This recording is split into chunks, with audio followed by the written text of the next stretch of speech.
Hello QHS friends, this is Dr. Marcos and I'm here from my desk, and today I want to share with you our new assessment, our new digital medicine tool. It's called the Q Cog.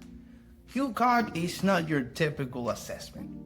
Q Cog, in fact, is a biopsychosocial tool. Why is that, or how it works? Q Cog has been designed to identify physical, psychological, and also to identify risks that have to do with cognition, memory. This is particularly important in the populations at high risk, especially senior patients.